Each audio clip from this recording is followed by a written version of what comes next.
Sky Q has been out for some time, but it's only now that it's just having its first major updates. Some call it blockbuster updates. Let's take a look at some of them.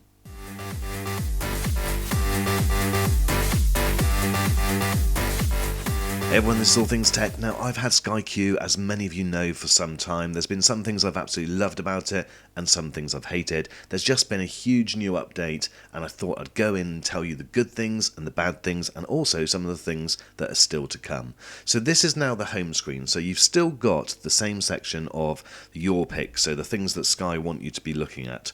The next section down is your recent recordings. Okay, and then you've got continued watching. Now you can scroll across all of these and then find access to more things that you were watching previously or more recordings. It's then got new series and then a brand new section called apps, and also you'll notice Spotify is there, which is a free service which will be an ad service, or you can sign in with your Spotify premium. And then you've got access to other things like the best of catch up and access to Sky Store and the best online videos. So a big change to the main home screen. So it's going well so far. Now, one of the things which really frustrated me previously was that you cannot organise your TV guide. And what Sky said in this new update is they're going to be linking, if you're an HD customer, then you're going to be having all of your HD channels linked where possible. And what that meant is if there were regional programmes, then you wouldn't be able to get those channels linked. Now, the problem is that the main channel, so for instance BBC One, and Channel 4.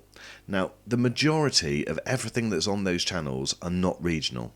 There may be the odd few programs a day which are regional. So it would be far better to have the standard, for instance, BBC London in HD, for instance, and have all of your HD channels at the beginning. And then if you wanted to switch to your regional broadcast, then you can have that as one of your favourite channels so that you can watch the regional news where you want to. One of the things that's changed is ITV HD is now in the right place, so it used to be channel 178, but now it's channel 103. Sky also want to push their documentary channels, and so you'll find that your documentaries are listed far higher up the menu guide than what they were previously. Now, all of these changes have happened automatically, so if you have already got your series links set up for recording, then you don't need to worry about changing those or going in and finding them. That will be changed automatically. But as you can see, all of your documentaries are now in like the 150s and 160s. So you can set favourites in the normal way, go to the TV guide and then go up one, and then you can set up your favourites. So if you prefer to navigate that way, it's very simple. Now there is a brand new section on the TV guide. As you can see, under HD, it's +1. Now this is where all of the +1 channels are linked, and as you can see, they correspond with the normal channel. So 103 would be the ITV channel, what 203 is the +1. So that makes perfect sense and is very easy to use.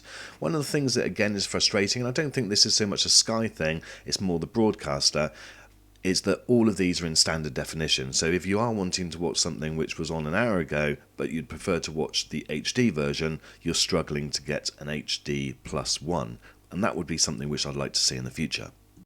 So as I mentioned, there are going to be changes still to come, and some of these are pretty big.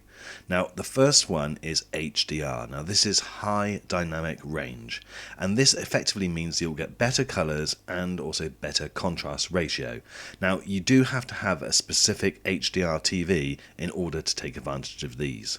Now, another great move forward is the addition of Netflix 4K. We don't know exactly when this is going to come in, but it's something which is going to be happening soon.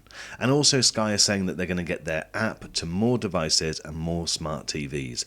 But there was absolutely no mention about the YouTube app becoming 4K. At the moment, it is just the standard YouTube. So it's time to look at what we liked, what we disliked, and what we want changed in future updates of your Sky Q software. One positive I feel is the home screen. I think it was a better layout, and having easy access to applications and recent recordings is definitely a positive.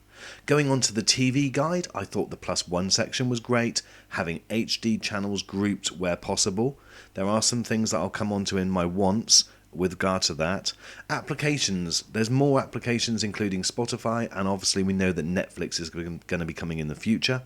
But what we really want is a fully customizable TV guide, one where you've got more HD channels all grouped together, YouTube in 4K, and where you are paying for a separate BT subscription. Why on earth can that not be on both your boxes if you have the Sky Mini box as well? But folks, these are all my thoughts. Let me know what you think in the description of the latest SkyQ software. Thanks for watching this video, and I'll see you on the next one.